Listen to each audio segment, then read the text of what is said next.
comecei a gravação então das Institutas, livro 1, capítulo 3. Vamos continuar os nossos estudos, né?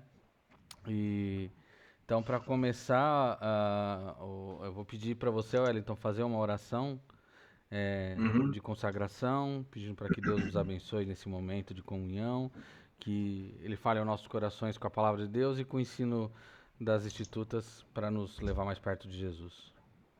Amém. Vamos orar. Oremos. Santíssimo Senhor, oramos, Senhor, agradecidos, porque o Senhor tem nos sustentado, o Senhor que nos retirou, Senhor, daquele lamaçal do pecado.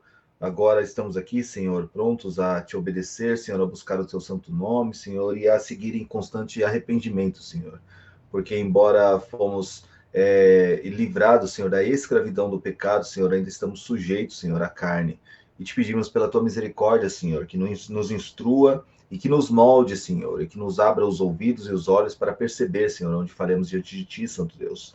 E nos molde também, Senhor, para compreender também, Senhor, e nos alegrar naquilo que obedecemos da Tua palavra e naquilo que visualizamos, Senhor, do que temos feito diante de Ti, Santo Deus. Pois a nossa esperança está em Cristo Jesus, que nos usa, Senhor, para a pregação do Evangelho, que nos guia, Senhor, em direção à santa morada do céu, Santo Deus. Senhor, abençoa a nós, Senhor, para que nós possamos ter um bom estudo. Abençoa o Gil, Senhor, que trará o estudo nessa noite. Abençoa o Rafa, o Caleb, Senhor, e os demais que, mesmo não podendo entrar, Senhor, no estudo, irão assistir depois. Tem de misericórdia de nós, Senhor, pois somos pecadores. Mas através da tua graça, Senhor, e do conhecimento que vem de ti, Senhor, o Senhor nos habilita, Senhor, às boas obras e a sermos luz, Senhor, a sermos sal, para brilhar, Senhor, e trazer gosto, Senhor, é, trazer, Senhor, a tua luz diante dos homens. Te agradecemos por tudo, em nome de Jesus. Amém. Amém, amém. Só um detalhe, Tom, o Gil ele teve alguns imprevistos, ele não vai poder dirigir, mas ele está aqui com a gente. Você Ah, pode. tudo bem. Eu vou dirigir aquele mesmo estilo que você fez quando você fez a direção, mas no sentido de orientar a gente para debater, mas é para todo mundo participar e ser assim, um bate-papo para a gente edificar uns aos outros com aquilo que a gente estudou desse capítulo, né?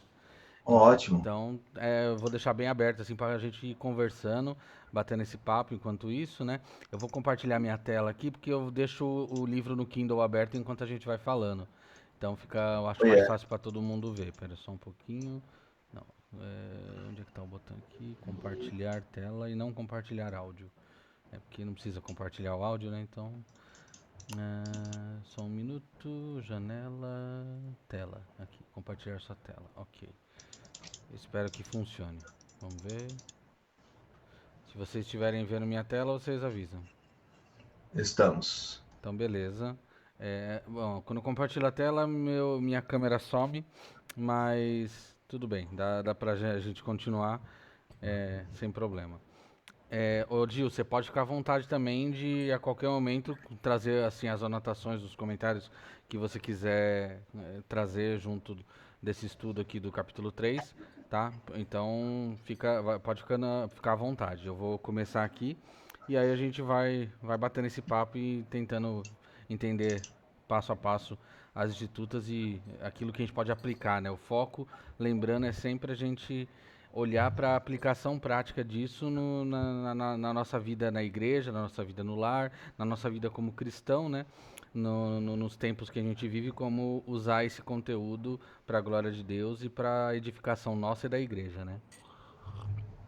E é aquela coisa, mesmo que às vezes o que eu tô aqui não, assim, não vai ter um uso direto agora, mas isso vai formar um arcabouço que muitas vezes Deus pode usar no momento onde você for dar uma aula bíblica, onde você for participar de algum estudo e compartilhar alguma coisa com alguns irmãos.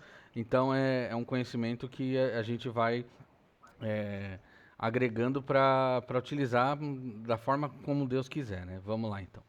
Capítulo 3 do livro 1, ele tem o título, O Conhecimento de Deus foi por natureza instilado na mente humana, né? E eu coloquei, né, nas minhas anotações que o foco desse capítulo 3, se for colocar em uma frase, seria: é impossível o homem não crer em Deus. Esse é o foco do Calvino, né? Só recapitulando no capítulo 1 e 2, o que ele estava começando a fazer é como se fosse você tá pegando um altar que tá todo contaminado, todo sujo, todo cheio de impureza pelas más concepções da Igreja Católica na época, pelas confusões das revoltas e de tudo que estava acontecendo na época de Calvino, e o conhecimento sobre Deus, sobre Cristo, sobre a palavra, sobre o Evangelho, ele estava misturado em meio a muita coisa errada, muita falsa doutrina, superstição, achismo. Então, o que Calvino está fazendo aqui, eu acho isso legal, ele primeiro ele limpa o altar, né? Ele limpa a base para poder estabelecer a boa doutrina a partir dali, né? Então, por isso que ele foca, por exemplo, tanto na questão nos primeiros capítulos sobre o conhecimento de Deus, que não tem como chegar a nenhum ponto sem antes a gente partir da piedade, igual a gente leu no último encontro, que a piedade ela é a reverência religiosa, o reconhecimento de que há Deus e que não. E agora Calvino ele vai meio que fazer um concretamento dessa base, mostrando que não existe ateísmo na prática. É impossível o ser humano ser ateu, porque o senso de divindade, o senso de religiosidade, ele está embutido dentro do ser humano, da consciência. Não tem como a gente fugir de Deus, por mais que é o que os homens mais tentam fazer, né? Então, eu coloquei esse o foco, mas eu queria ouvir de vocês, assim, para a gente começar essa conversa, se vocês fossem resumir esse capítulo numa frase, o que vocês falariam, assim, como vocês resumiriam esse capítulo para a gente poder fazer esse início?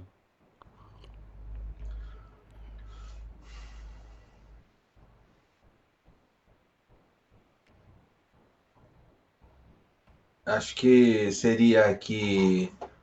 Cara, como é que eu posso. No íntimo. Pera. Seria. No.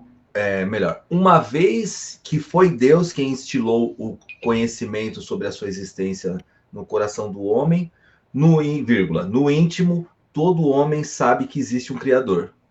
Certo, é isso mesmo, eu acho que é esse o ponto que, que esse capítulo está nos falando. É igual eu tinha falado nos outros encontros, Calvino ainda não chegou na questão das escrituras para revelação. Ele está assim, meio que margeando isso.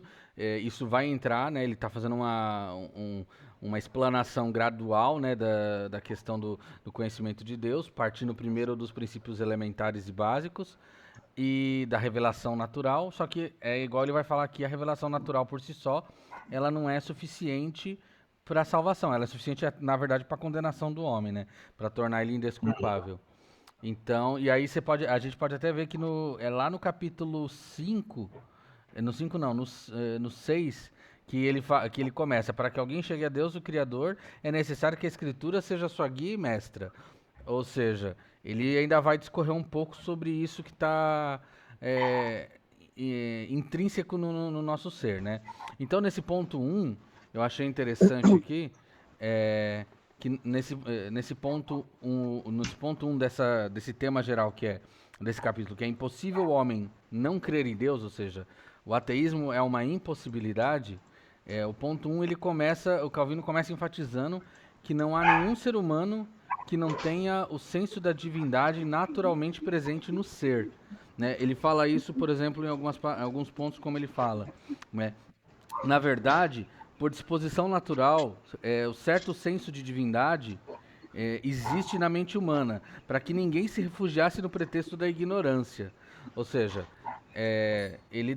Deus ele não deixou uma brecha para que o homem possa falar, não, mas olha, eu não sabia de nada, não tem como eu poder estar diante de Deus e agora não e ser culpado de algo, porque ninguém me falou que existia um Deus, mas ninguém precisava falar. Isso como a Bíblia diz, isso já está escrito nos nossos corações, né?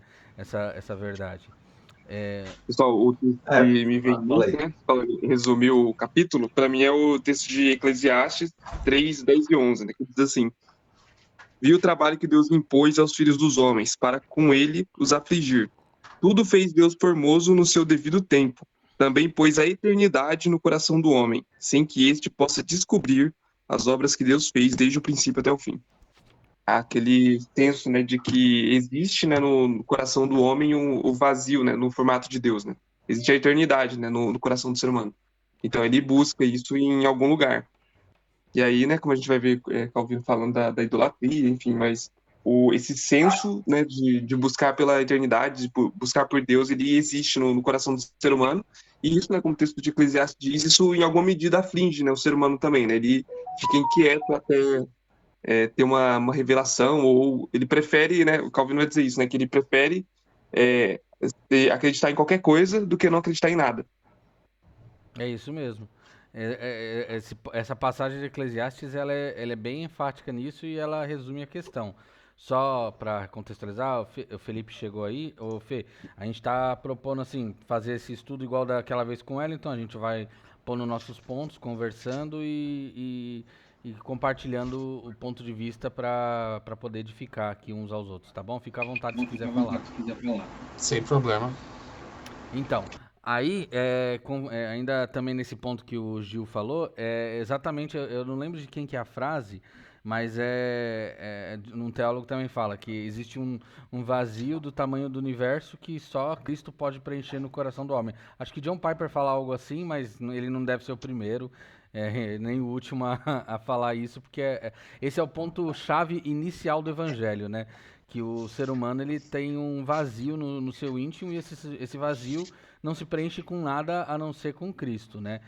É maior do que o universo. Ele pode buscar qualquer coisa no universo e nada vai preencher. E aí, isso que é interessante que eu até deixei anotado aqui, assim, que esse senso que o ser humano tem, por si só, ele é suficiente para tornar o homem indesculpável, né? Se a gente ler Romanos 2, de 12 a 16, tem o famoso texto Romanos 1, que quando Paulo vai descrevendo que o homem se deixa corromper pelas idolatrias e pelas relações ilícitas, ele está indesculpável porque aquilo que se pode conhecer de Deus foi manifesto. Mas eu acho legal também no... Desculpa, quer falar alguma coisa? Não, desculpa, eu tava pensando alto aqui nas coisas reveladas, eu só... Isso. Não, tudo bem. E aí eu tava meditando nessa parte desse ponto do capítulo 3, e eu lembrei de Romanos 2, 12 a 16, que fala assim, né? Eu vou citar aqui na NAA, só um minutinho, Romanos 2, 12 a 16. Diz assim, né, a palavra de Deus. Peraí que eu peguei outro livro, tô olhando aqui no celular, peraí só um minutinho. Romanos 2, 12. Diz assim: Assim, todos os que pecaram sem a lei, também sem lei perecerão, e todos os que pereceram sob a lei serão julgados pela lei. Porque justos diante de Deus não são aqueles que somente ouvem a lei, mas os que praticam a lei é que serão justificados. Quando, pois, os gentios que não têm a lei fazem por natureza o que a lei ordena, eles se tornam lei para si mesmos, embora não tenham a lei. Estes mostram a obra da lei gravada no seu coração, o que é confirmado pela consciência deles e pelos seus pensamentos conflitantes, que às vezes os acusam e às vezes os defendem. No dia em que Deus, por meio de Cristo Jesus, julgar os segredos das pessoas de acordo com o meu evangelho. Ou seja, também Paulo vai nesse mesmo ponto e ele mostra que a lei de Deus está escrita no coração, seja do gentio, seja do judeu, seja daquele que conhece a Deus, seja do que não conhece. Então, e isso nos acusa constantemente, não tem como fugir disso, né? E é igual também Agostinho fala, né? No livro Confissões: Fizeste-nos para ti, o nosso coração anda inquieto enquanto não repousa em ti. E ele experimentou isso durante 40 anos da vida dele, a inquietude do coração até descansar e repousar no objetivo dele para o qual ele foi feito e todos nós fomos feitos, né? Então, Calvino fala também nesse ponto 1, né? Não há nenhuma ação tão bárbara, nenhuma nação tão bárbara, nenhum povo tão selvagem no qual não esteja profundamente arraigada esta convicção: Deus existe. Olha, isso é interessante porque Calvino está mostrando aqui, tipo assim, que não existe um lugar da história da humanidade escrita, isso na época dele. E hoje em dia que se descobriu mais arqueologia, mais coisas e mais estudos foram feitos, só confirma mais ainda que não existe nenhum lugar que você veja registros históricos de movimentos civilizatórios humanos em que a prática religiosa não estivesse presente. Isso é algo muito interessante que mostra um argumento nesse sentido que é difícil de contrapor por aqueles, por exemplo, que são contrários à fé, os ateus, ditos ateus, mas a gente vai ver nesse capítulo, como o João Calvino explica, que não existe ateu, na verdade, né? Existe aqueles que tentam apagar a consciência e mentir para si mesmo, e enganar a si mesmo e sufocar a voz da consciência que fala para eles que Deus existe, né? Mas eu coloquei assim um comentário, é que é interessante notar que a prática religiosa em todas as eras registradas da humanidade sempre foi presente, não importa qual isolado ou remoto seja o povo. Eu lembro quando eu estava ali na Turquia e eu visitei um museu lá em Ankara, que é muito interessante, é o Museu Civilizatório da Anatólia. É um museu que tem lá em Ankara, perto da fortaleza do Castelo de Ankara. E, cara, esse museu é sensacional porque ele tem os registros, um dos registros, se eu não me engano, o registro mais antigo de civilização humana da história. É um pedaço de parede, assim, de uma caverna que eles, sei lá, quebraram e trouxeram lá para o museu, com as pinturas rupestres das primeiras civilizações que eles encontraram, coisa de mais de 15 mil anos atrás.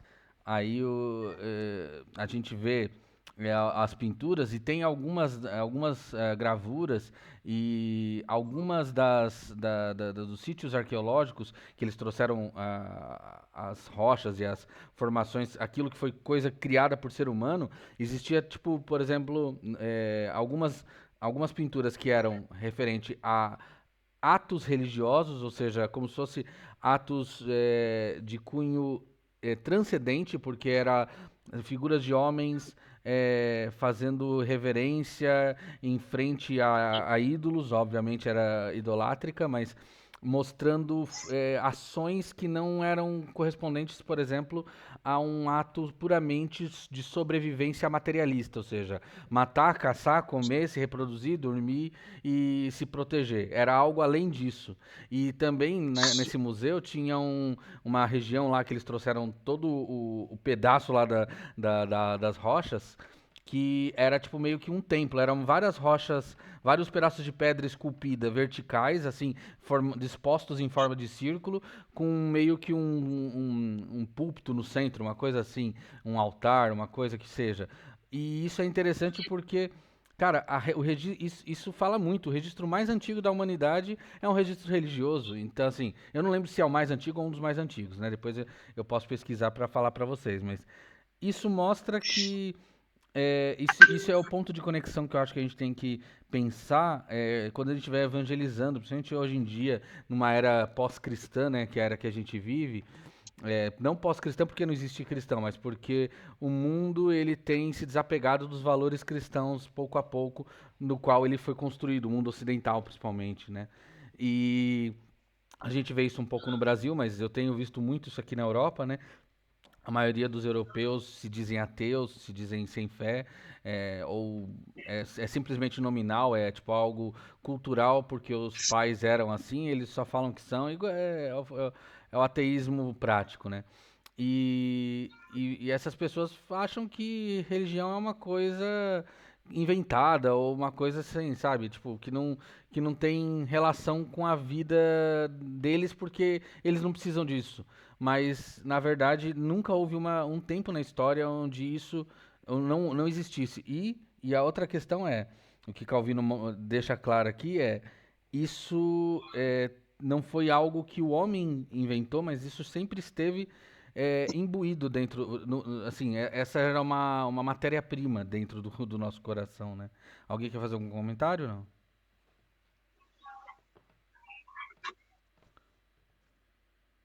Estão me escutando? Tô sim, pode falar, cara. Ah, graças, irmão. Graça e paz. Desculpe a demora. Graças a Deus, tudo bem, meu irmão. Tudo bem? Bem, graças a Um Deus. bom ponto que você falou do. Tô revendo aqui até o capítulo. É um bom ponto que você fala dessa divisão da necessidade do ser humano ter um preenchimento divino, né? Hoje isso é menos visto na nossa cultura ocidental, né? Depois vamos dizer assim, do iluminismo, há essa tentativa de separar, vamos colocar em termos filosóficos, a perspectiva metafísica da perspectiva racional, né? Uhum. Mas quando a gente vê, essa separação é muito ruim, né? É uma separação muito ruim, até pela forma do, do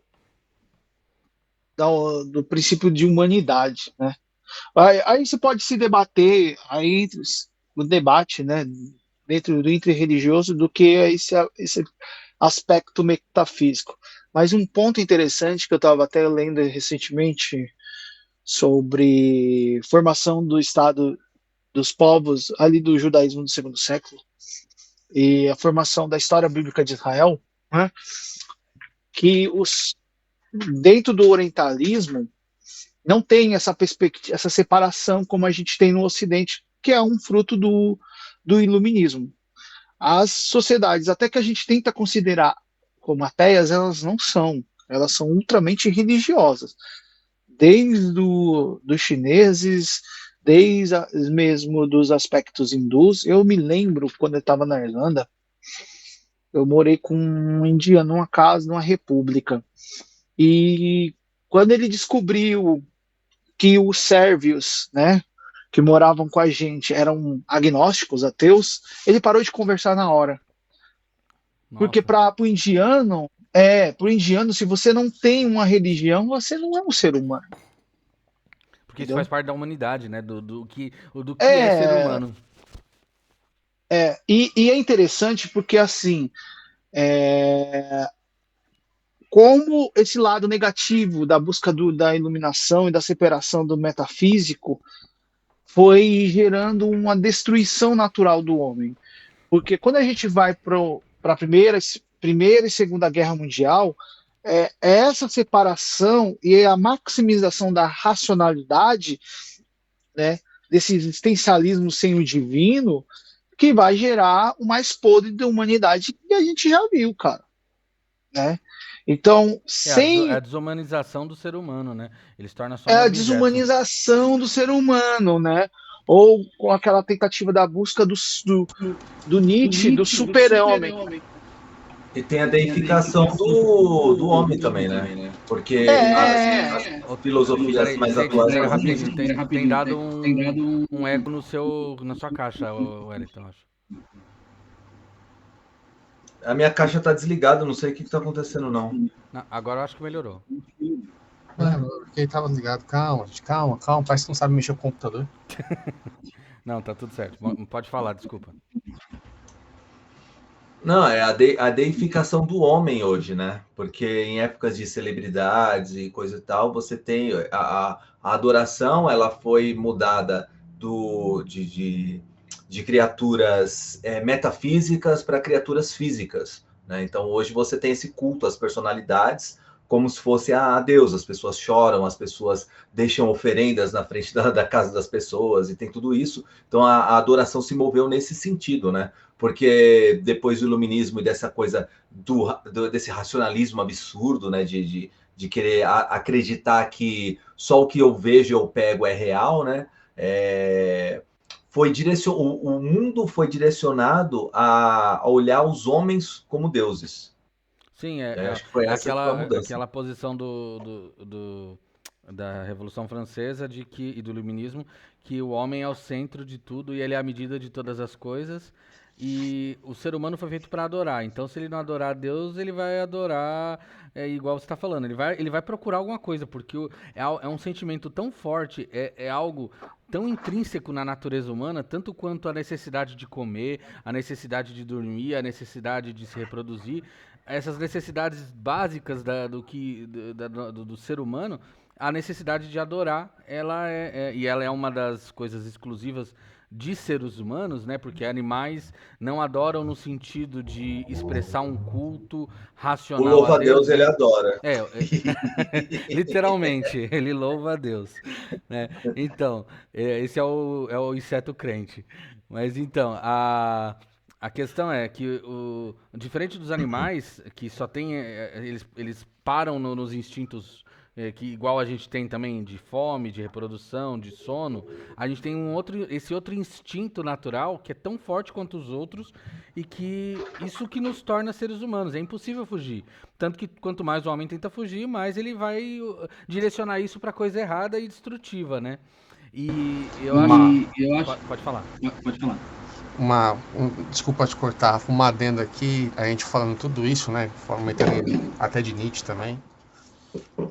Tentando passar rápido, o Tiago, por exemplo, comenta sobre como os demônios creem e se estremecem, né? Essa visão de Calvino, ela não é que conflita, né? Mas ela esbarra um pouco nisso pela ideia de que o quanto o pecado deturpa essa nossa naturalidade de adoração, né? Essa naturalidade de buscar o divino, né? Chegando ao ponto de como o falou, de assim, não é que não existe Deus, só não existe o Deus que vocês falam, existe o meu Deus, né? E trazer essa construção de eu preciso construir algo para me relacionar, para ter um toque. E aí é engraçado porque Calvino, eu sinto que ele, não que ele criou, mas eu vou usar esse termo por causa da nossa leitura, ele meio que estabelece as bases do que é uma religião. E é interessante porque hoje, por exemplo, as pessoas elas caminham por religião como sendo muitas coisas. E eu tenho lido esses dias em Byung-Chul Han, por exemplo, que para essas pessoas hoje, dentro da filosofia, a religião ela tem algo muito importante. Eu achei engraçado isso. A religião necessita de redenção. Então, um sistema pode e é religioso na medida em que ele tem redenção, onde você, por exemplo, tem uma culpa e consegue otorgar essa culpa em alguma coisa. E é engraçado porque, assim, quando você vai para essa ideia, você limita, em alguma medida, as religiões que podem existir. Só que no caso de Calvino, isso que eu acho interessante, como as pessoas ignoram aquela coisa do tipo, você que faz, mas as pessoas ignoram a sua própria definição, né? Então você, como cristão, diz o que é religião, as pessoas falam, não, religião não é isso. Mas Calvino, nessa situação, mesmo assim, eu acredito que a definição de Calvino é tão bíblica e tão mais coesa com a realidade que ela abrange até mesmo o que ele comentou no caso dos agnósticos ou de ateus, né? E as pessoas hoje, para poder fugir dessa ideia de religião, para falar, não, eu não tenho religião, eu realmente sou uma pessoa neutra ou vazia, elas começam a construir essas ideias bem diferentes, vamos assim dizer. Aquela fala que o pessoal fala assim, eu não tenho religião, eu tenho espiritualidade. Assim, você pode dar o nome que você quiser, eu tenho, sei lá, o balacobaco, mas o que você está fazendo é só colocando aquele senso que Deus colocou no seu coração e direcionando para uma coisa que não foi feita para isso. É basicamente isso, né? E aquela questão da pessoa falar, não, a religião não é tipo o que você fala, eu penso diferente em termos do que é religião. A questão é que, igual você falou, Calvino ele está apelando para coisas que estão intrínsecas no ser humano para mostrar que não é uma opinião relativa, mas é uma verdade absoluta e, em última instância, encontrada nas Escrituras, concordante com as Escrituras, porque as Escrituras elas concordam com a realidade, porque elas são a palavra de Deus, elas falam daquilo que Deus quis revelar para nós, e também porque Deus criou a realidade. Então ele é as escrituras sempre concordam com a realidade, porque elas têm a mesma fonte de criação, né? Então, e é interessante que Calvino aqui, né, para a gente fechar esse ponto 1, quando o Felipe falou, né, que Calvino ele estabelece as bases do que é religião. Eu acho que o legal até a forma assim eu acho mais ampla de pensar, ele sistematizou, porque isso é uma coisa que já estava tipo meio que intrínseco, mas as pessoas ou não querem reconhecer ou ainda não tinham organizado o pensamento muito refinadamente. Mas Calvino aqui, ele não só nesse capítulo, nos outros capítulos também, mas nesse aqui ele está focando nessa questão. ele sistematiza, né? Ele coloca isso de uma forma organizada e de encadeamento lógico. E aí é interessante para encerrar esse ponto 1, depois se alguém quiser comentar mais alguma coisa sobre o ponto 1, fica à vontade, mas eu, da minha parte, para encerrar o ponto 1, ele fala duas coisas, né? Que no coração de todos está gravado o senso da divindade. E eu, quando li isso, eu pensei em uma coisa interessante, que é outra observação, é quando vemos pessoas declaradamente ateias ou que não querem nem terem nenhuma religião, apesar de não serem ateias de verdade, não tem como, né? Ficam totalmente desconcertados e sem reação quando algo muito bom acontece em suas vidas e eles ficam num estado meio que reticente, sem ter ao que agradecer por aquilo. Tipo assim, sei lá, passou numa prova que tanto queria, conseguiu o emprego dos sonhos, comprou a casa, finalmente. Sabe, as conquistas do dia a dia que todos nós celebramos quando temos, e a gente que conhece a Deus, que Deus né, se revelou a nós e fomos resgatados por Cristo, nós temos como olhar diretamente para aquele que é o autor e consumador da nossa fé e a quem a gente realmente entende e é verdade, que é a nossa gratidão, e pode falar, nossa, obrigado, Senhor, eu sou grato a Deus, porque isso é uma bênção, é misericórdia de Deus na minha vida. Agora, o cara que tenta fugir disso, a pessoa que tenta fugir disso, vai ficar lá assim, eu sou grato ao universo, eu sou grato à gratidão. Aí inventa igual esse termo aí, né? Gratidão, gratiluz. E, tipo, é só uma forma vazia de tentar fugir de que você, ainda assim, mesmo sem merecer, tá sendo alvo da graça de Deus, da graça comum, né, de Deus, em receber uma bênção que você não merece. E isso é uma prova, né, contra a questão do ateísmo, né?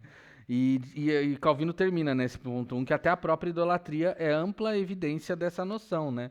Ou seja, o fato de haver idolatria já mostra que, na verdade, o senso religioso está imbuído dentro do ser humano, né?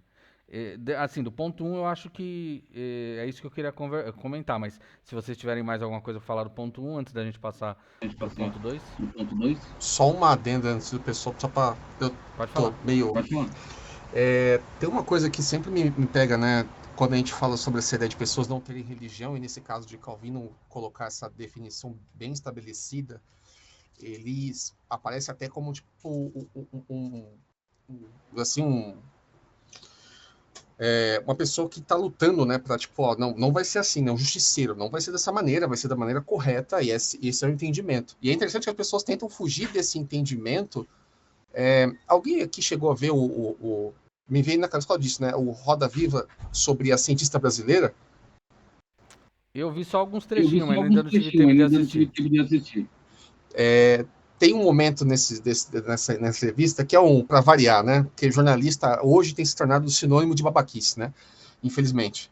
Mas tem um jornalista da Folha que ele vai fazer um questionamento para a doutora e ele fala sobre os limites da religião, né? Porque a proteína ela tem o formato de uma cruz, etc. E ela dá uma resposta muito coesa, né? Eu falo, bem, mas tem o formato de uma cruz. Você querendo ou não, religião tem o formato de uma cruz. E é interessante porque, por causa dessa definição de Calvino, é um embate entre as pessoas também que querem limitar a área de atuação da religião. Por isso que eu sinto também que as pessoas não querem aceitar essa definição em alguma medida, sabe? Quando a gente for tentar conversar, explanar sobre isso, tendo esse entendimento, ele também assim, um revelador, uma luz do tipo, olha, você tem esse pecado, você não quer que a religião chegue aqui. Essa definição de Calvino faz com que a prerrogativa de que a religiosidade que nós temos só existe nos finais de semana seja impossível, né, nesse ponto. Só isso que eu ia... Sim, concordo. 100%. Alguém quer comentar o ponto 1 antes de eu passar para o ponto 2? Pode falar. Só para acabar, primeiro, o irmão falou assim, quando teve um ponto interessante que o Rafa falou, que nós fomos feitos para adoração e somente não o resto não se adora, né? Eu acho que esse aspecto está errado. Por quê? Quando Calvino, não, quando a gente, até os pais falam da criação, ela não está incluída somente o homem, toda a criação tudo aquilo que está dentro da concepção de criação, os mares, o ar, adoram ao Senhor. Toda a criação adora ao Senhor, do modo em que ela foi feita para adorar. Uhum. Isso é muito, muito dentro, que aí você trouxe, e Agostinho vai trazer no seu comentário de Gênesis, né? É interessante que eu tô com ele aqui, o de Salmo, cara, o Agostinho é demais. Mas ele traz isso de um cara... Top. Tem um cara que, na verdade, foi mestre dele, ele foi aluno indiretamente, mas foi Orígenes, né? E trouxe o Salmo 145, né? Que aí, o Salmo 145, ele vai trazer uma concepção de adoração de todas as coisas, né? E o Salmo 44, porque ele vai falar que todas as coisas engrandecem o Senhor, todas as coisas engrandecem os seus feitos do Senhor. Sim. O que acontece? O homem, ele acabou sendo afetado diretamente pelo pecado. E a criação, indiretamente. Então, o peso do pecado está muito maior sobre nós, sobre a humanidade. Então, é natural que o homem fuja da concepção de adoração ao Senhor. Então, já é entre isso. Então, assim, a gente é bem pior do que toda a criação. A natureza ainda busca adorar. A natureza, em todas as coisas. Então, esse lado, vamos dizer assim, místico da teologia cristã está correto. Não é a mesma coisa do que os espiritualistas, que falam que a energia transfere. Não. O que a Bíblia nos diz é que toda a criação adora. E até em Apocalipse, quando fala da restituição de toda a criação, é que ela, além de chegar na sua magnitude de adoração, ela vai ser restaurada a não sofrer mais. Não é só o homem, é toda a criação. Então, entra muito do que a gente vê lá em João 3,16. Deus amou o mundo de tal maneira que se deu. O mundo, aqui na palavra do grego, na verdade está trazendo mais de criação absoluta. Ela por completa. Porque hoje estamos corrompidos. Que entra muito bem em Romanos 1. E aí, o que a Bíblia fala que a criação geme, ela espera em gemidos. Exato. Exatamente. Mas exatamente. eu enxergo que a criação ela é um agente passivo na história da criação, da história da redenção, perdão. Sim. Porque toda a criação, os planetas, as plantas, as aves, qualquer coisa nesse sentido, eles não têm qualquer ação ativa na história da redenção, até os animais, inclusive, né? Não. O homem, ele tem o ônus e a... Pode falar, Caleb. Não, porque o que acontece é o que diferencia nós do resto da criação. Somos a imagem e semelhança. Não, somos então os modormos. Realmente tá sim. Mas nessa questão geral de adoração, vamos dizer assim, a gente estamos mais elevados como temos maior responsabilidade. Não, então, por isso que exatamente. Não, pode terminar. A culpa é nesse sentido. E o que acontece? Isso é dentro do iluminismo, não da Revolução Francesa, porque o iluminismo ele não acontece, ele acontece bem antes. Ele acontece com a Revolução Racionalista. Alguns vamos colocar aí com base em Spinoza e assim vai, né? Com a separação da deidade, né? Eu acho que o exemplo máximo que acontece disso é com Kant, quando Kant tenta separar a concepção do conhecimento da tentativa prática como da tentativa de metafísica, que não dá. Ele tenta separar isso. E aqui Calvino não separa isso. Ele fala até que, se a gente voltar lá no capítulo 1, quando a gente leu, o conhecimento humano e de Deus é intrínseco, é o mesmo conhecimento. O ser humano não consegue obter conhecimento se não for permissível pelo conhecimento de Deus. Então isso é imponente. E aqui vai à frente. O que acontece? O pecado corrompeu essa natureza. A gente se nega e busca um falso conhecimento, uma falsa religiosidade, né? E isso a gente vai pegar ao máximo, e eu acho interessante que o máximo disso é a teologia liberal. Porque as pessoas não entendem o que o liberalismo teológico... o liberalismo teológico foi contra a Bíblia, o teologismo teológico foi contra foi a favor de mulher pregar. Cara, o ponto da teologia liberal é transformar a religião que liga ao sagrado em uma mera praxe de prática. Um E aí a materialismo. gente pode ler. Exato. É o que o Barthes, e realmente ele, que foi um liberal e se torna um neo-ortodoxo, vai falar. É a dessobrenaturalização da palavra. É eliminarmos o sobrenatural de todas as coisas. Tirar o metafísico no final. Sim. Então é isso. E isso a gente vê uma religião vazia, humanos vazios, entregues às próprias vontades. Sim.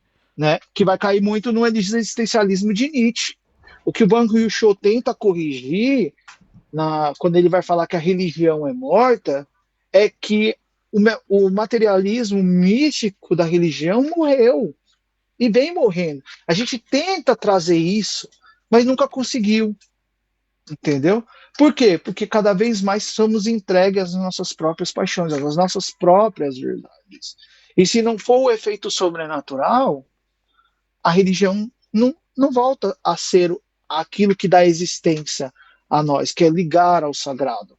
Uhum. Então isso é muito importante, né? Então Calvino já está levantando. E quando Calvino está falando aqui a instituição da religião cristã, ele está falando assim, ó, essa é a teologia que liga ao sagrado. Não é que ele está criando uma nova religião, ele está dando seguimento, uma sistematização, e sistematizando. Por isso que alguns dizem que é a primeira sistemática. Mas há discussão se é essa ou a Suma Teológica. Entendeu? Porque a gente não consegue. Desculpa, pode falar. Porque a gente não consegue separar dentro da teologia filosofia de teologia. Gente, vamos voltar para o tema, a gente tem pouquíssimo tempo, por favor. Bora.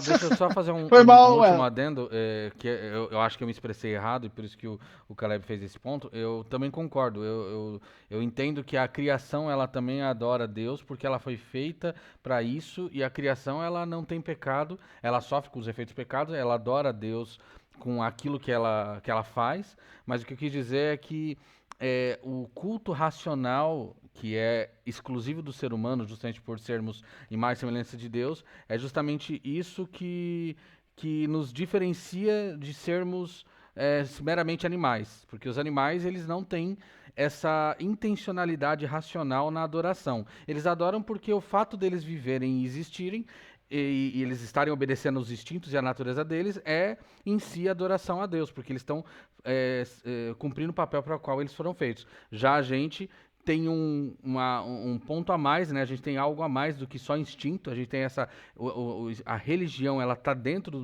de nós, que é essa necessidade de adorar, e pelo pecado a gente se corrompeu e acaba desviando disso, né? Se tornando pior do que os animais que não têm racionalidade, mas adoram a Deus sem falhar, né? Só isso que eu queria fazer, esse detalhe, porque eu acho que eu me expressei mal, achando que, assim, dando a entender que os animais não adoram a Deus, mas eu também concordo, eles adoram sim, tá? Beleza, vamos lá pro ponto 2. Então, nesse ponto 2 aí, eu acho interessante que o Calvino, ele começa falando, né, que a religião, ela não é invencionice gratuita. E isso eu acho muito legal, porque as ideologias modernas, elas vivem falando que a religião é uma invenção. Eu vejo um monte de gente que se acha intelectualmente sábio, superior, por discordar da religião, e ele fala, a religião é uma invenção, o homem inventou a religião para manter os outros homens acorrentados pelo poder, né, eu já vi gente falando que a igreja ou os religiosos inventaram o inferno para amedrontar as pessoas e poder controlar elas pelo medo e não sei o quê. E Calvino vai justamente nesse argumento para mostrar que isso não faz o menor sentido, né? Ao contrário de afirmações como o de Marx e de outros ideólogos materialistas, né, que a religião é o ópio do povo e é a droga, né, o veneno que escraviza e cega, ao contrário disso, acerca da religião, o sentimento religioso já está presente no coração humano naturalmente. E Calvino, ele é honesto e ele mostra isso assim de forma clara, que a religião, ele fala assim, é inteiramente gratuito o que se ouve de alguns que a religião foi engendrada pela sutileza e engenhosidade de uns poucos, né, na artimanha de manter em sujeição as pessoas simples. Mas ele fala, homens astutos têm inventado muita coisa em matéria de religião, né, para com isso infundir reverência às pessoas e causar-lhes terror. Só que ele entra no cerne da questão, que é ele fala assim: se a mente humana já não tivesse sido imbuída dessa firme convicção acerca de Deus, eles não teriam como trabalhar. Ou seja, os falsos mestres, os hereges, os enganadores, aqueles que ludibriam e pegam a religião, porque Calvino reconhece que eles existem. Ele não está falando assim, não. Todo mundo que fala de religião, ou de religião cristã, pelo menos, esteja certo. Não, tem muitos que deturparam a verdadeira religião para uso de controle de massas, para controle político, controle estatal e outros meios de controle. Mas ele fala que aqueles que usam isso de forma vil, maligna e até diabólica para enganarem mentes menos instruídas e manipular essas mentes a seu favor, a gente viu isso muito na Igreja Católica na Idade Média, a gente vê isso hoje em dia com a Igreja Universal do Reino de Deus e outras seitas neopentecostais, mas apesar das suas mentiras e enganos, o sentimento religioso não é algo que eles criaram, eles só pegaram a matéria bruta que já está presente na consciência e distorceram e manipularam essa matéria para o lado errado. Ou seja, o argumento de que a religião é uma invenção, ela não procede porque não foram os enganadores que inventaram isso, eles só se apropriaram de algo que já estava lá e fizeram uma má utilização daquilo, né? Então, nesse ponto eu acho interessante porque isso desmonta um outro pensamento de que, e um pensamento hoje em dia muito corrente modernamente, né? Que a religião ela é uma invenção para controlar as massas. Eu vejo gente falando assim, o pessoal mais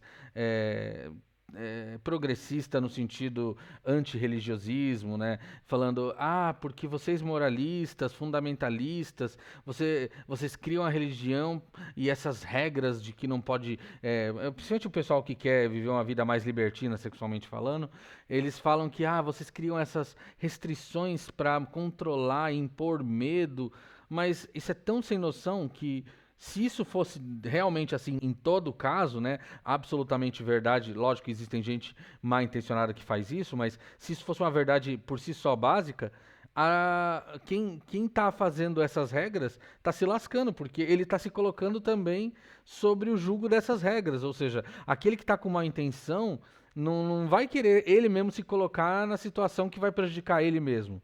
Então, de forma que quando a gente olha para a questão correta, moralmente falando, do que a Bíblia ensina que é ruim e que é mal, e que por exemplo, a depravação, como esse exemplo que eu peguei, ela é uma forma de idolatria, uma forma da pessoa colocar o desejo dela a ser o seu senhor.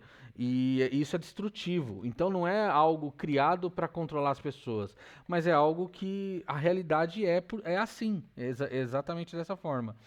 Então, por mais que alguns ateus digam, alguém diga ateu, todos tremem e temem ao menor indício da manifestação da ira, ou seja, da ira de Deus. Eles tentam, afugentar essa ideia usando essas desculpas, só que eles só estão tentando esconder o que eles sabem que está dentro deles, porque essa convicção de que o que eles estão fazendo é errado, não precisa um fundamentalista falar.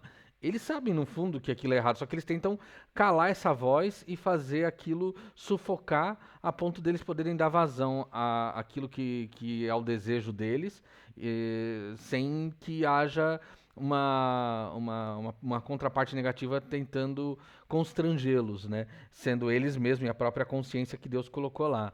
E isso é um alerta até para nós, né? Porque nós também não estamos livres dessas concupiscências, dessas tentações, no sentido de estarmos sujeitos vivendo nesse mundo, mas temos as ferramentas como os servos de Cristo para resistir, né? A armadura de Deus para resistir aos dardos do maligno. Mas a gente tá numa batalha, né?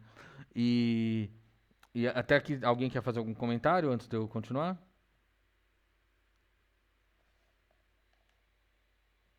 Não? Então, vou continuar então. Mas pode falar, se alguém quiser, pode ligar o microfone e começar a falar, que eu paro, tá? Então, o que Calvino mostra aqui é que, nesse ponto 2, pelo que eu entendi, é que a religião ela não é uma invencionice. Na verdade, ela é algo que naturalmente implícito. Ele fala, né? Ocasionalmente tem certo sentimento daquilo que desejam ignorar. Todos nós temos isso dentro de nós. Ele cita, por exemplo, me corrijam se eu estiver errado agora, que eu não tenho certeza. O Gaio Calígula, né? Que era um governante romano extremamente imoral e alguém que tentava sufocar a todo custo a consciência, né, da presença de Deus. Ele usa ele como exemplo falando, né? Ninguém tremia mais miseravelmente sempre que se evidenciava alguma manifestação da ira divina do que ele, mesmo ele sendo uma pessoa que tinha desprezo total. Ou seja, é aquela famosa frase que eu já vi o Nicodemos falando, né? Todo mundo é ateu até o avião começar a cair. Ou seja, você fala que é ateu, você fala que não crê em Deus, que acha baboseira, essas coisas, mas na hora que o calo aperta de verdade, todo mundo vai para aquilo lá que já tá lá no âmago e vem ali, ó Deus, socorro. Eu acho que isso é uma... Oxi, por que o meu tá pegando ali? Acho que não é o meu, não.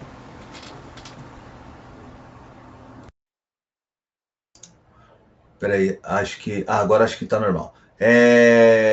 Eu vi esses dias um vídeo de uma mulher, ela era solteira e não queria ter filhos, coisa e tal, mas no momento em que ela pega uma criança no braço, um recém-nascido, ela naturalmente ela começa a chorar e ela fala, agora eu quero ter um filho, né? Muitas vezes a gente, e muitas mesmo acontece da gente, só tem uma conversão real quando a gente visualiza alguma coisa da parte de Deus, né?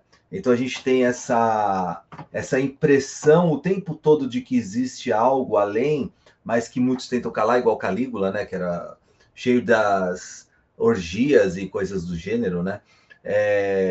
O Vorcaro de antigamente. E esqueci o que eu estava falando, droga. Pera. Perdi o fio da meada, droga.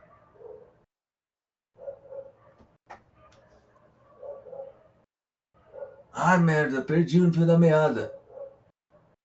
Ah, tá. E as pessoas tentam calar a sua consciência, tentam calar aquilo que vem de dentro, e muitas vezes elas conseguem o suficiente para achar que a insatisfação dela vem da sua fraca adoração ao seu ídolo atual, e não a falta da presença de Deus. Era só isso, só. É igual você falou também, né? Que às vezes a pessoa ela precisa ter um contato pessoal com alguma situação dessa, de uma experiência, para ela poder realmente perceber aquilo que já estava lá, né? Ah, lembrei. Era porque tudo isso porque por isso que o diabo não se mostra para as pessoas, porque se ele se mostrasse para as pessoas naturalmente saberiam que Deus existe também. Exatamente, isso é um ponto que eu acho muito legal, eu recomendo todos a lerem, que é um livro sensacional, fenomenal, assim, no ponto de vista do exercício de pensamento, do C.S. Lewis, Cartas de um Diabo a Seu Aprendiz. Cara, é muito bom porque ele faz essas reflexões do ponto de vista contrário, né? Como se estivesse olhando pela ótica do diabo lá. Ele, tipo, ó, eu não quero que aquele que tá vivendo imoralmente precisa saber que eu existo, porque aí ele vai buscar a Deus. Então eu quero que ele continue fazendo o que ele tá fazendo. Não, até no filme da Brasil Paralelo, lá, que é inspirado, inclusive, no livro, tem É a uma parte oficina onde do eles diabo, né? estão. Isso. Onde eles estão, acho que num prostíbulo, alguma coisa assim. E ele fala: não, vamos embora daqui. Não, mas a gente não tem que ficar aqui. Fala: meu, aqui já é nosso, a gente não precisa se mostrar. Na Então. verdade, se mostrar é prejudicial, não é benéfico nesse caso. Porque mostra, evidencia o que eles estão indo para o caminho errado, né? Porque uma vez que você conhece, em essência, o que é bom através desse conhecimento básico que Deus incutiu no nosso coração, naturalmente, você vendo o mal em pessoa, você vai compreender que aquilo é o mal, né? Sim. Claro que tem gente, tem aqueles casos que existem, porque a Bíblia mesmo fala, e existe até hoje, de possessão demoníaca, é o caso Hum. daquela pessoa que ela tá tão entregue aos próprios desejos, ao pecado, a tudo que é mal, que o diabo, ele meio que, ele se manifesta justamente para tornar essa pessoa mais ainda escravizada por aquilo, né?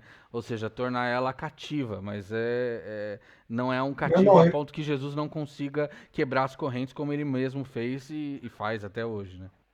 embora eu acho que seja reconfortante para a gente acreditar dessa forma, e a gente saiba que um salvo ele não é tomado, né, pelo diabo, né, ele não é, o corpo dele não é tomado, né, para uso, né, existem casos realmente onde as pessoas elas são aqueles ateus não práticos, mas eles só deram um certo tipo de liberdade ao diabo, perdão, eles são ateus, mas eles não estão entregues totalmente à depravação. Uhum. Mas mesmo assim, o diabo os toma. Então, nesse sentido, eu não acredito que todos os casos de possessão, e muitos não são, inclusive de crianças, onde as pessoas estão totalmente conscientes da depravação em que elas estão, perdão, da depravação que a cerca, e nem estão também, muitas vezes, praticando essa depravação toda. O diabo toma quem ele quiser tomar, que não seja filho de Deus, né? Sim, sim, com certeza. Eu concordo com você. Existem ambos os casos, na verdade, né? Existem aqueles que estão tão dedicados a uma vida depravada que eles se tornam praticamente escravos ou involuntariamente, no sentido de não estar nem percebendo ou realmente fazendo porque já está com a consciência depravada, mas existem aqueles que às vezes não tem nem a noção do que acomete eles, e o diabo faz uso disso, até às vezes, por exemplo, para incutir medo para aqueles que ainda nem conhecem, para que eles percam a esperança. Ou seja, é quando existem, por exemplo, casos de pessoas que, às vezes, por ainda não conhecerem a palavra de Deus, apesar de terem esse conhecimento sobre que existe Deus, mas não conseguem acessá-lo, e o diabo muitas vezes toma ocasião disso para tentar induzir pessoas a cometer atos contra si mesmo, suicídio, outras Isso. coisas. Não, você tá certo. Esse terror noturno, essa paralisia do sono, muitas vezes é por conta realmente de uma tentativa ou uma ação demoníaca, né? Sim, ele tá como um leão ao derredor, a Bíblia diz, né? Não, concordo. Então, e fora isso, há a influência também, mesmo que ele não tome os cristãos, eu tenho certeza que os irmãos já ouviram falar de pessoas que são totalmente tementes a Deus e sofrem muitas vezes com opressão maligna, né? No sentido de oprimir mesmo, né? De tentar fazer com que essa pessoa tome uma ação contra a própria vida, Sim, com usando não certeza. elas mesmas, mas às vezes vizinhos, inimigos ou coisas assim, para que essas pessoas percam a esperança, né? Ou sussurrando coisas diabólicas e malignas no crente, no sentido de tentando ficar, tentando ele, igual o diabo tentou Jesus no deserto, né? Só que de forma Exatamente. mais sutil com a gente, porque com Jesus ele foi lá de cara a cara, mas com a gente muitas vezes ele se faz isso, ele oprime, nos sufoca de forma que a gente nem tá enxergando às vezes. Sim, a Sim, sim. tentação, a gente não é possuído, mas a gente é tentado, né? E Pelo oprimido. sussurro, assim, Sim. né? A gente passa Depressão, o outras que coisas também muito é evidentes exato, a também. gente passa mais ou menos o que Jó passou. Eu acho que o livro de Jó Isso. ensina muito bem isso, né? Satanás ele pode fazer sua vida um inferno, mas a sua destruição é o que a gente vê, acho que no capítulo 1 de Jó, quando o Satanás fala, a vida é fácil. Aí o Senhor fala, vai, pode fazer qualquer coisa, exceto matá-lo, né? Uhum. Então isso demonstra que a vida do crente, sim, pode passar por tentações, as adversidades de Satanás. Sim. E a questão de vigiar e buscar o Senhor constantemente é uma forma de proteção para a gente, né? Saber tirar proveito dessa situação para um fortalecimento espiritual. Mas a gente pega excessos ou de um excesso de espiritualidade maluca ou negligenciar. Que eu vejo muito cliente negligenciar essa concepção de Satanás, cara. Os dois extremos são prejudiciais. Uhum. Bom, vamos continuar aqui então para a gente poder terminar. Ainda falta o ponto 3. Só para então terminar o ponto 2, o último comentário que eu fiz aqui na minha anotação é: por mais ateus que alguns se dizem ser, todos temem e tremem ao menor indício da manifestação da ira de Deus e julgamento, pois o julgamento iminente lhes fere a consciência. Muitos recorrem a esconderijos para se esconder de Deus e apagar esse alerta, né? Como o Calvino fala nesse ponto 2, tem uma parte aqui que ele fala: recorrem a todos os esconderijos para ocultar-se da presença do Senhor e da memória a apagar, né? Mas eles tentam cauterizar, porém não tem como absolutamente cauterizar de forma absoluta e total, né? Sempre vai ter um pedacinho ali sobrando que vai trazer a consciência deles mais cedo ou mais tarde, né? Uhum. Então, bom, no ponto 2 é isso, né? Se alguém quiser fazer algum adendo, aí eu passo pro ponto 3. Acho que tranquilo. Só um último... Eita, nós. O que foi isso? Acho que algum celular tocou aí. Mas então, no último ponto... Não, tudo bem. No último parágrafo desse ponto 2... Fê, você quer falar alguma coisa? Felipe?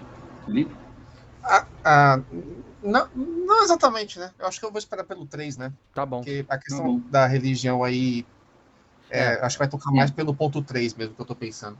Tá, eu já vou chegar no ponto 3, só vou falar esse último parágrafo, que ele fala aqui no ponto 2. Portanto, até os próprios ímpios são exemplos do que vigora sempre na alma de todos os homens alguma noção de Deus, ou seja, não tem como fugir. Vamos lá, ponto 3 então. Aí nesse ponto 3 é o checkmate nessa questão, né, que o Calvino fecha. Impossibilidade de ateísmo real. Ou seja, o mundo não pode negar Deus por mais que se esforce, mas tenta se afastar e corromper o culto verdadeiro. Ou seja, já que não dá para negar, o que as pessoas geralmente fazem é corromper e trazer aquilo da forma que lhes agrade o coração caído, né? E não procede o argumento do ateu que fala que ele só fala que existe Deus, ou só fala que, não, eu só falo de Deus porque eu nasci numa sociedade judaico-cristã, né? Ou seja, é fruto do meio. Que isso é aquela tese do Rousseau, né? Que o homem nasce bom, a sociedade o corrompe. Mas se isso fosse verdade, quem corrompeu a sociedade primeiro para corromper o homem depois, né? Não faz sentido.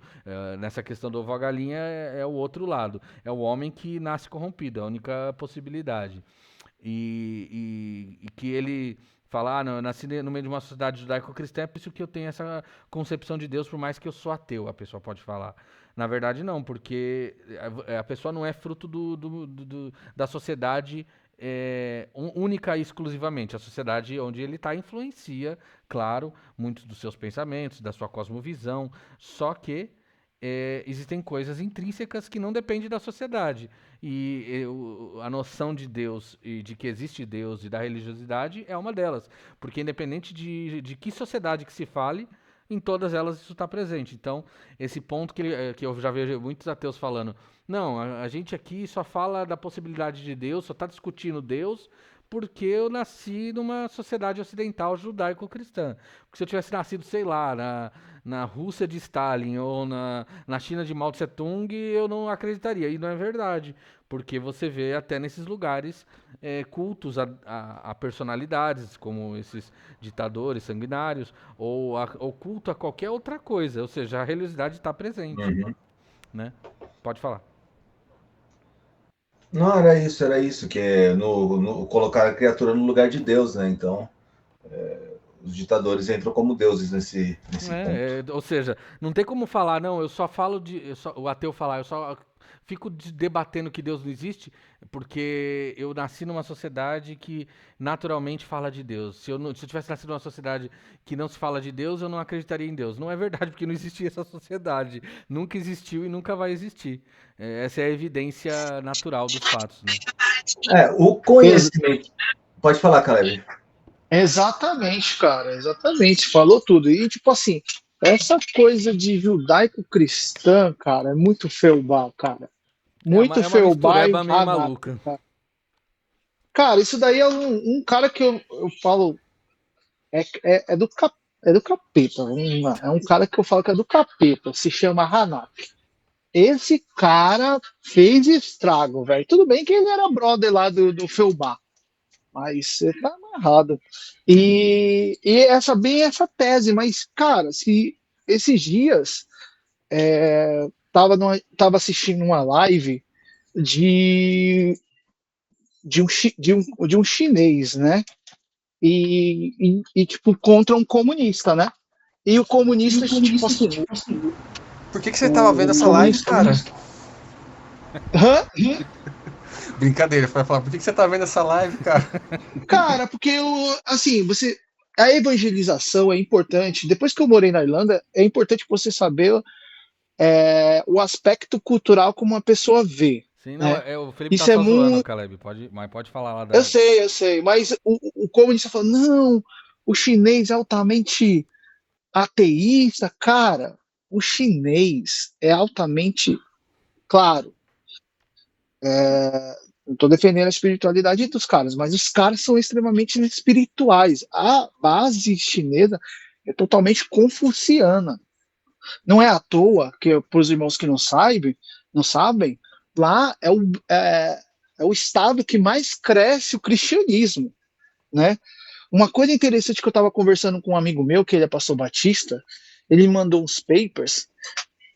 A China já passava por evangelização por cristãos orientais vinda de Nestórios, um grande Nestórios, né? Tipo assim, você vê que mesmo no Oriente tem essa espiritualidade.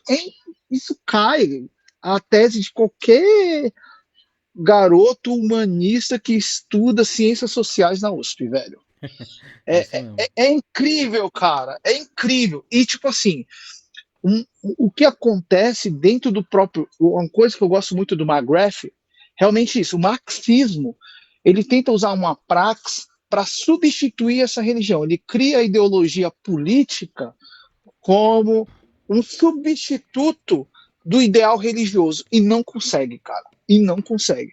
E quando tem essas pessoas, você pode ver que os grandes nomes mais malucos do marxismo acabaram de formas terríveis, né? Sim. É uma vida sem sentido e sem propósito, né? Mas então. Exato. Sim. Quer falar, Fê? Só uma, que nem o Caio estava comentando, já vou entrar no que eu ia comentar também, sobre essa ideia do comunismo, né? E qualquer outra vertente ou ideologia que tenta substituir o reino e o próprio Deus por alguma coisa, né? Quando ele faz isso, as matérias que ele tem para poder fazer esse tipo de coisa é o próprio ser humano, ou o exemplo dele, e então tem pecado. E aí o fim nunca vai ser benéfico, né? Se a gente for pegar só estritamente aqui no caso que o Caio está comentando do comunismo, a gente partindo da ideia de tanto da religião ser impossível de ser negada quanto a loucura de ser ateu, a gente lembra até eu esqueci o nome daquele matemático, o Rafa gosta muito dele, como é que é o nome, Rafa? John Knox. John Knox também. John Knox. O Lennox. Lennox. Lennox. John Knox Lennox, é Lennox. napolitano, foi mal. O Lennox, ele usa também essas ideias, né, com relação a impossível você ser ateu, né? Mas você vê nessa questão do comunismo, o pessoal, vamos supor, vou colocar esse cara como líder para poder me ajudar, né? Até histórias dentro da Coreia do Norte e da China, de que esses que hoje são ditadores dessas são por causa de um efeito de uma deturpação do cristianismo, né? A gente pega também dentro do nazismo com a manipulação safada do Terceiro Reich. Então, assim, sempre quando tenta fazer esse tipo de manipulação, só se perde uma coisa de frista, né? Que a matéria de trabalho é o ser humano que continua sendo pecador. E por causa dessa loucura de ignorar que o ser humano é pecador, e se não quiser usar essa palavra, o ser humano é ruim. De querer ignorar que o ser humano é ruim, a ladeira baixa mais, né? A ladeira desce mais rápido. Mas uma adendo que eu queria ter feito, que é um exemplo só, né? É um exemplo. todos nós aqui, acho que, de alguma forma, mesmo não tendo tempo, gosta de jogo de videogame. E eu Tava sempre jogando Mega Man X1, hein? Nossa, esse é Aí não, né? top. Aí você Aí pegou não, né? no coração. Eu vejo muito por causa. São duas coisas, né? Jogo e anime, né? Então você vê, por exemplo, um anime chamado Monsters e um outro chamado Berserker. Eles tratam um pouco sobre isso, né? E você tem os Dark Fantasies aí com Bloodborne, com Dark Souls, enfim. Mas essa ideia, eu queria dar de exemplo aqui sobre impossível de ser ateu, né? E aí a fuga que eles fazem chega a ser irônico, né? É como você consegue construir essa religião do mal absoluto, né? Não existe Deus, existe resquícios de algum ato de bondade por algum tipo de benefício, mas a realidade existe um mal. O mal existe. Misticamente falando, existe o mal. A gente pega também a série Supernatural, né? Acho que até a terceira temporada, os Winchester, eles pensam isso, né? Até eles falam, né? Não existe Deus, só existe o diabo e o mal, né? E vocês falam assim, nossa, como é irônico essa mente humana, mesmo sendo no sentido de mídia, né? Como é irônico a mente humana chegar ao ponto de falar assim, existe um místico do mal, mas não existe um místico do bem. Nossa, você falou um ponto realmente que faz sentido, Fê, porque a gente olha para essa cultura, né, em geral, que tenta fugir de Deus, isso se reflete em maior ou menor forma nas mídias, na cultura pop, no entretenimento, igual você citou, e é interessante que eles tentam argumentar que existe um verdadeiro mal absoluto, mas negam a essência do bem absoluto, que é Deus, porque o bem absoluto vai os incriminar e vai atentar contra as suas práticas, suas consciências, mas o mal absoluto não, porque aí eu posso me sentir um pouco bom, porque ó, se tem um cara que tem um ser, uma entidade, um ser ontológico que é pior do que eu, olha, eu não tô tão mal assim, né? É tipo no sentido de achar uma desculpa, mas é interessante e é irônico, igual você falou, porque na verdade... Assim, aí a gente pode debater e discordar, mas é um ponto que eu entendo e concordo com o Agostinho, que na verdade é o contrário, né? No que não existe é o mal. O mal não é um ser, um ente, é a ausência do bem. É igual você não cria frio, você tira calor de algum lugar ou acrescenta calor. Você não cria escuridão, você coloca luz ou tira luz de algum lugar. O ente é o positivo, o negativo é a sensação que a gente tem com a falta daquele ente positivo. E na vida, e assim, eu entendo pela Bíblia, pela teologia, pela filosofia, de que o bem existe e é Deus. Deus é a fonte de todo bem, porque Ele é bom, Deus é bom e é a fonte de tudo. E o mal, na verdade, é tudo que se afasta em maior ou menor medida. Quanto mais afastado da fonte suprema de todo bem, mais mal algo vai ser, né? Mais mal, pior algo vai ser. E, na verdade, o mundo caído que foge de Deus, que tenta suprimir a verdade de Deus, tenta de tal forma que tenta inverter isso aí, para poder acalentar a sua própria consciência acusando eles. Né? Isso é interessante. E Calvino fala isso nesse ponto 3, né? Que, a saber, está gravado na mente humana um senso da divindade que jamais se pode apagar. O mundo faz tudo o que pode para expulsar para bem longe todo o conhecimento de Deus e de todos os modos corromper-lhe o culto. E de certa forma, isso que o Felipe falou, que a gente observa na mídia, na cultura, no entretenimento moderno, é uma tentativa de corromper o culto a Deus no sentido mais intrínseco, né? Como que eu vou cultuar a Deus se a minha concepção está totalmente corrompida nesse sentido? Eu creio que existe um mal absoluto, mas eu não creio que existe o bem absoluto que é Deus, justamente para poder pecar em paz.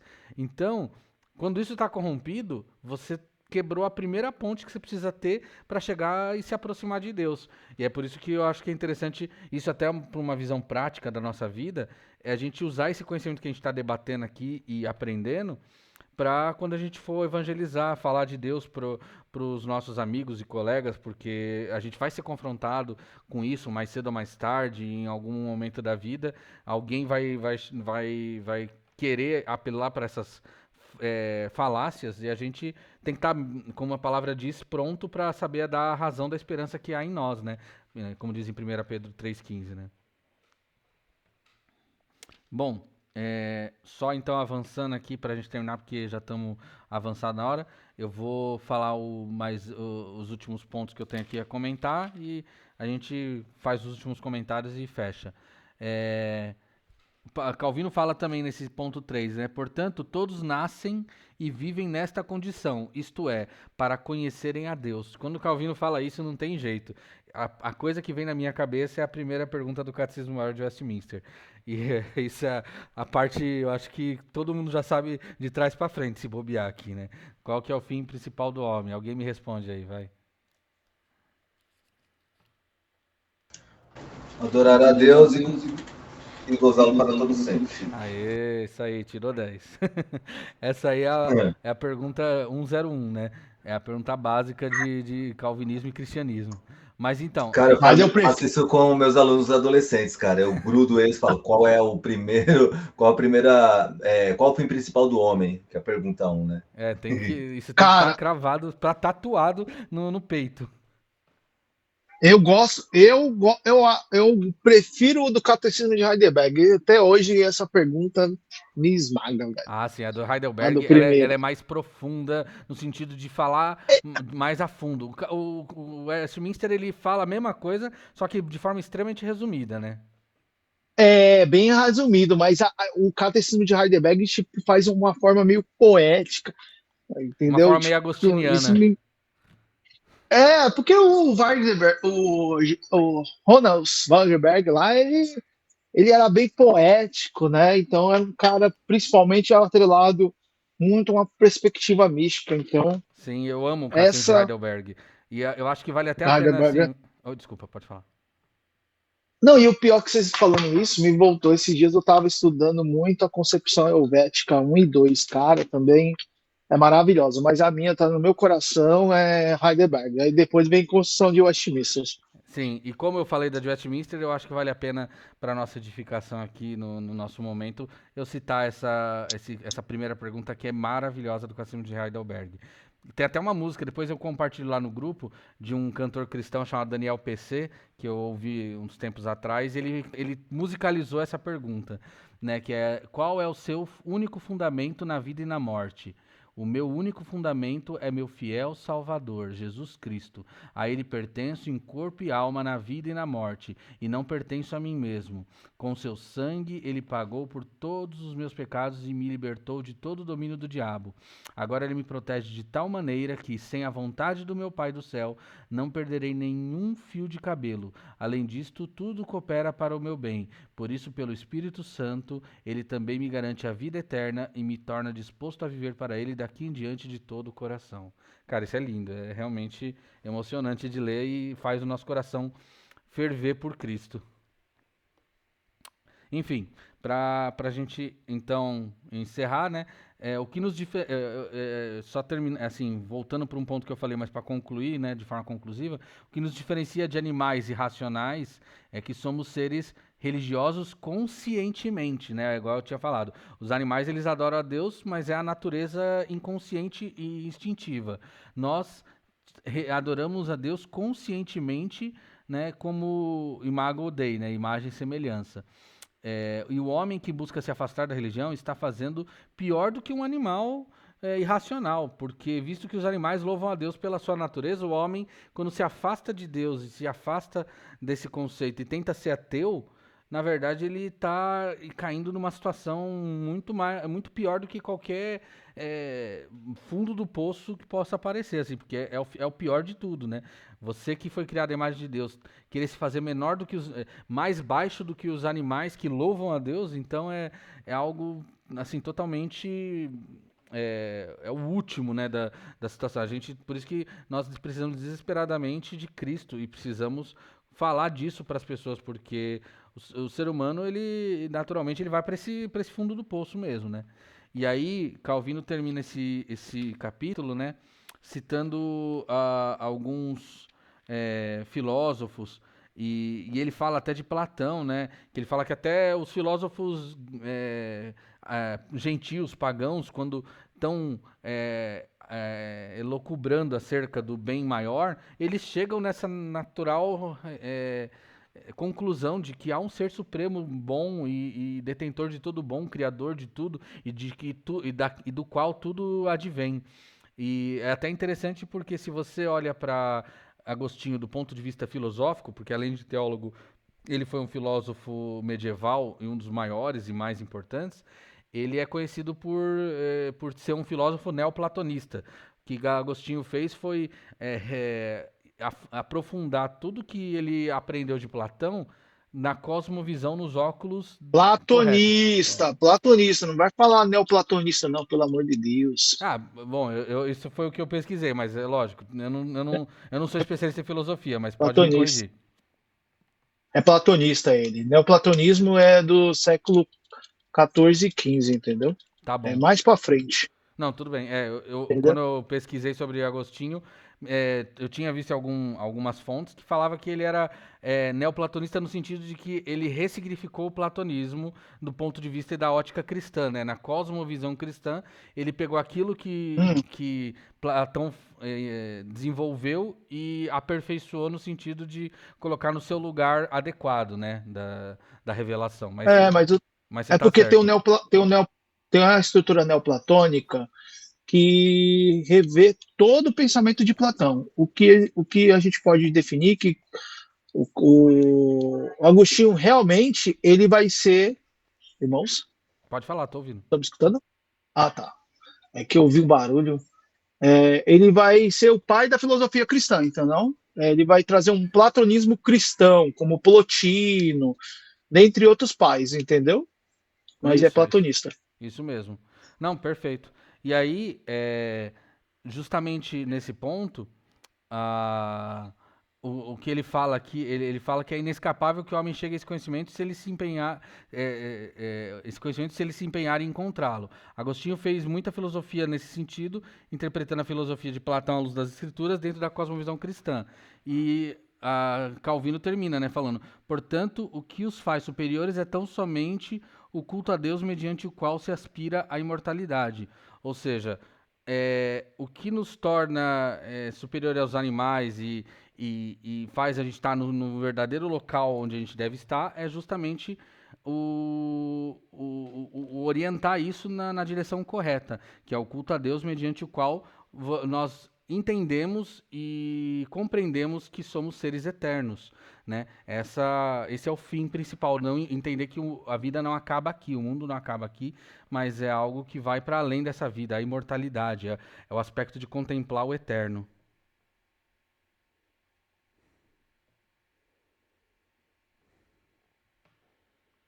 Bom, eu só quis então terminar nesse ponto. Se alguém tiver mais algum comentário para fechar, aí a gente termina a nossa reunião e faz um momento de oração final para interceder uns pelos outros e a gente encerra. Alguém quer fazer algum último comentário?